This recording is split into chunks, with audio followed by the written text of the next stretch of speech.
Oi pessoal, diante da iminente queda do PT, a grande pergunta que surge é quem tomará o seu lugar? E justamente com base nessa pergunta, os militantes petistas adoram levantar as teorias da conspiração de que há um projeto PSDBista para derrubar o PT e entrar no seu lugar, como se o PSDB fosse uma grande oposição ao PT e um representante da direita brasileira. Pois bem, a gente vai falar sobre isso, mas antes roda a vinheta aí.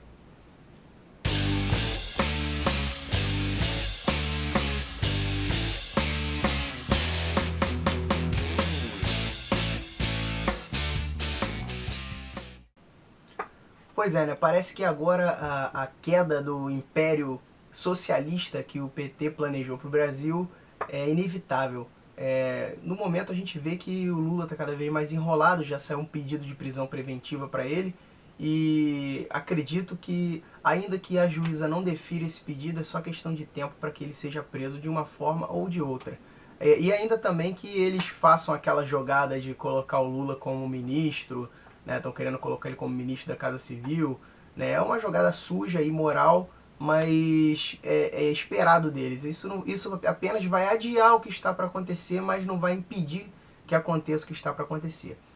Mas nas redes sociais eu tenho visto que muitas pessoas que são adeptas ao partido, né, que coadunam com a ideologia petista, estão espalhando, estão disseminando nas redes sociais algumas postagens no intuito de desencorajar as pessoas a irem às ruas no dia 13, justamente querendo dizer que se sair o PT, quem vai entrar? Né? Uma postagem específica que diz assim, eu não vou ao movimento no dia 13, aí ele cita uma série de motivos, porque não tem ninguém para colocar no lugar, porque as propostas não são corretas, né? E aí vem uma série de motivos meio vazios, mas que podem pegar a pessoa que é leiga, que está despreparada, que não entende bem de estratégia. Então a primeira coisa que a gente precisa falar em relação a isso é que a guerra comunista hoje, né, a guerra da marxista hoje, ela não se dá mais nas ruas, não se dá mais naquela luta de guerrilha que havia na década de 60. A guerra hoje se dá no campo ideológico. Por quê?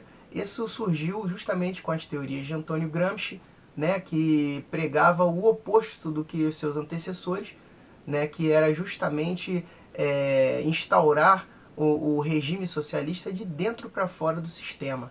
Eles, segundo a teoria de Gramsci, a ideia era se infiltrar em todos os setores da sociedade e, a partir daí, disseminar, né, a mentalidade marxista no meio da população para que o pensamento socialista, o pensamento marxista, ele surgisse de dentro para fora da sociedade, de modo que, quando fosse percebido, a sociedade inteira já estaria englobada por esse pensamento e o capitalismo já teria ruído e o socialismo já teria sido implantado em seu lugar. Um Estado socialista já teria assumido seu lugar, como um poder invisível. Então, com base nisso, é que a gente vê hoje que vários militantes do partido petista discutem, lutam no campo das ideias e utilizam qual campo de batalha para isso. O campo de batalha utilizado são os meios sociais, né, as mídias sociais. A gente vê lá no Facebook, né, uma série de postagens que, mesmo que não tenham nem pé nem cabeça para quem tem um pouco de bom senso, elas têm um efeito prático muito grande sobre as pessoas desavisadas. Como, por exemplo, a gente vê as postagens ressuscitando o governo Fernando Henrique, como se o Fernando Henrique representasse uma oposição muito grande ao PT e à esquerda do Brasil, e como se o Fernando Henrique fosse um representante da direita brasileira. A gente sabe que isso não é verdade. A análise sobre isso vai ser feita um pouco mais à frente, porque antes eu quero falar sobre uma coisinha.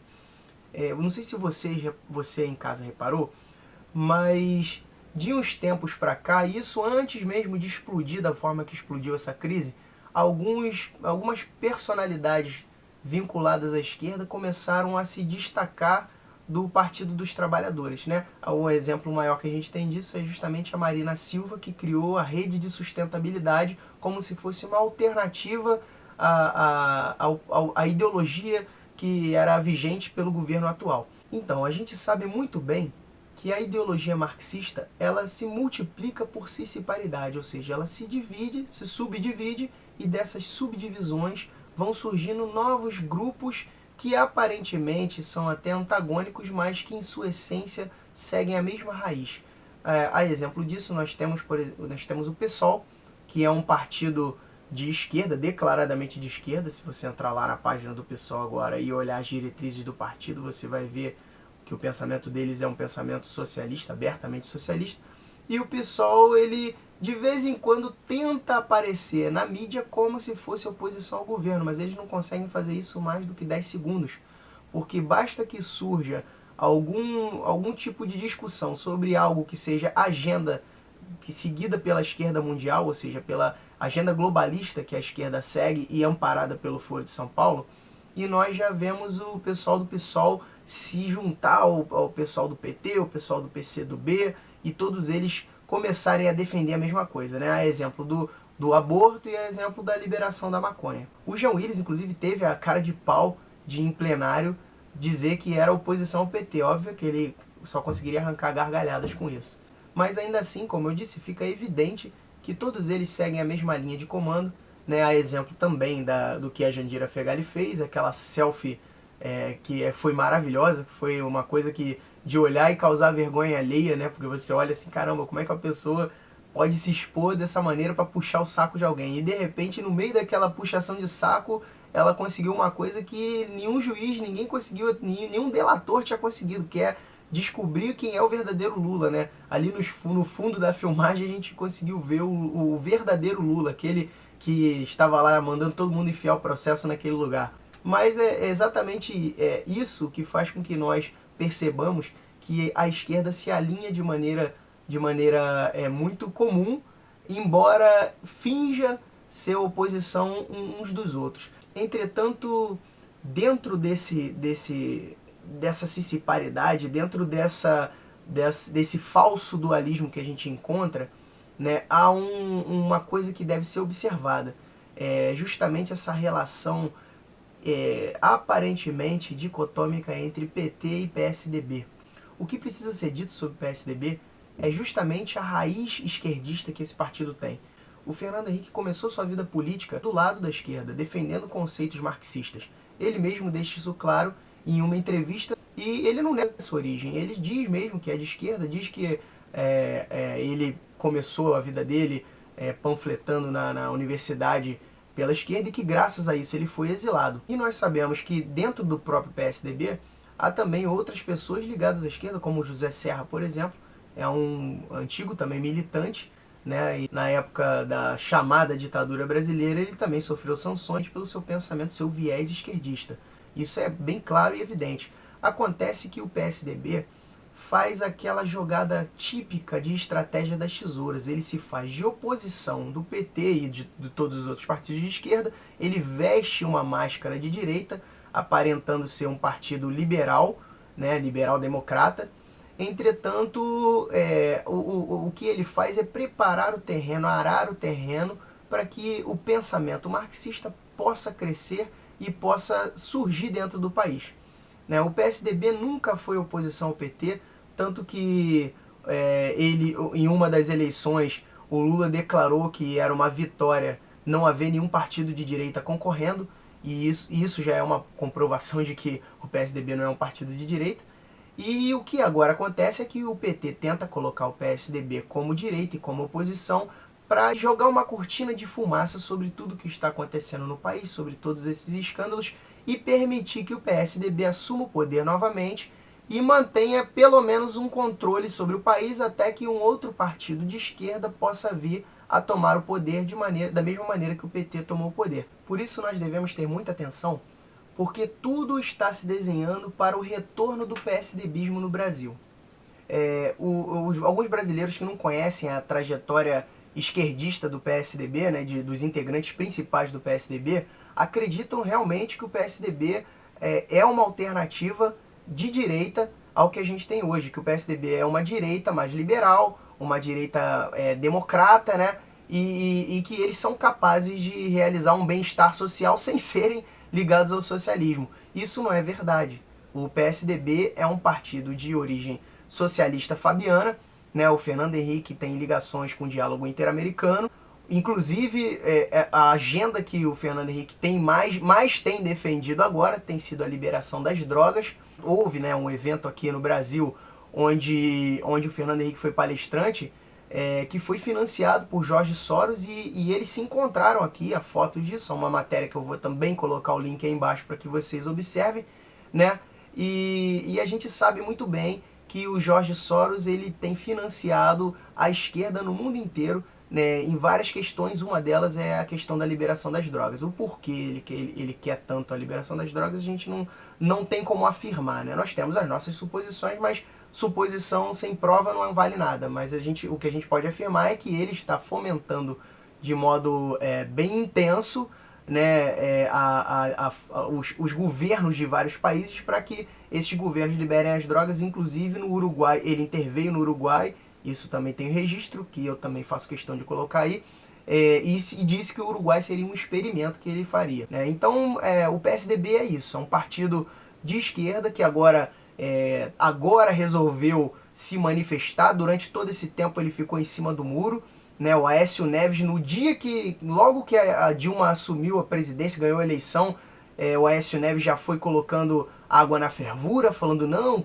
vamos aceitar, ela ganhou, parabéns para ela, né? Ele era opositor até o momento da eleição, terminou a eleição, tá tudo bem, e aí ele já mudou totalmente o discurso dele, se manteve em cima do muro esse tempo todo. O povo se manifestou nas ruas várias vezes e ele nunca apareceu, sempre veio com aquele discursinho água com açúcar de vamos ter calma. Até a última hora o PSDB: não, vamos ter calma, temos que pensar bem. Quando o Delcídio foi preso, um dos senadores do PSDB só faltou chorar na tribuna dizendo que o Delcídio era uma pessoa muito boa, que ele lamentava muito o que tinha acontecido. Pois vejam bem, né, o Delcídio foi preso em condições que não havia nem como negar o envolvimento dele num esquema de corrupção absurdo, e ainda assim um dos senadores brasileiros lamentou como se tivesse perdido um grande amigo para uma fatalidade. Então por aí a gente já pode começar a tirar, né, o que o PSDB representa para o país em termos de ideologia e alinhamento com o projeto de poder que a gente enfrenta aqui hoje. Então, assim, o que a gente tem que ter em mente é ter muito cuidado com essa tomada de frente que o PSDB está apresentando agora, de chutar cachorro morto, sabe? Depois que o cadáver está fedendo, ele vem querendo chegar e falar que foi ele que deu o tiro para matar, e a gente sabe muito bem que não foi isso, a gente sabe muito bem que foi a pressão popular, foram as investigações que puxaram aquele fio da meada lá, daquela confusão do Petrobras, e a partir dali o castelo de cartas foi desmoronando. E a gente sabe muito bem que se tem algum alinhamento político envolvido nessa história toda, nessa questão da derrubada do PT, esse alinhamento político não é do PSDB. E inclusive agora o PMDB está começando a demonstrar intenções de se aproximar do PSDB. O PMDB é aquele partido que até ontem era o partido aliado ao PT e cujo o vice-presidente é justamente um integrante dele. Então a gente tem que ficar muito atento a isso. Não vamos achar que o Aécio é a alternativa para resolver o problema do país, porque não é. Os petistas adoram colocar essa dicotomia de que o Aécio é o inimigo do PT e que quem não é a favor do PT é a favor do Aécio. Não entre nessa. Em primeiro lugar, o Aécio não é inimigo do PT. Em segundo lugar, o fato de você ser contrário ao PT não quer dizer que você deva ser a favor do Aécio ou do PSDB. E em terceiro lugar, vamos procurar informações. Eu vou colocar uns links aí, mas nada impede que vocês procurem as informações também por conta própria, para que a gente entenda quem realmente é o PSDB, qual o papel do PSDB no país. Se você se alinha ideologicamente com tudo isso, é um problema seu. Cada um tem a sua visão política e cada um tem o seu livre-arbítrio para escolher o que quer. Agora, eu digo uma coisa com certeza: se você se acha uma pessoa alinhada com os conceitos, os argumentos do pensamento de direita, e você acredita que esses conceitos e esses argumentos se identificam dentro do PSDB, você está redondamente enganado e precisa procurar melhor suas informações, porque você está sendo enganado por uma das falácias, uma das desonestidades intelectuais que são vinculadas diariamente na internet. Então é isso, até a próxima. Um forte abraço. Valeu!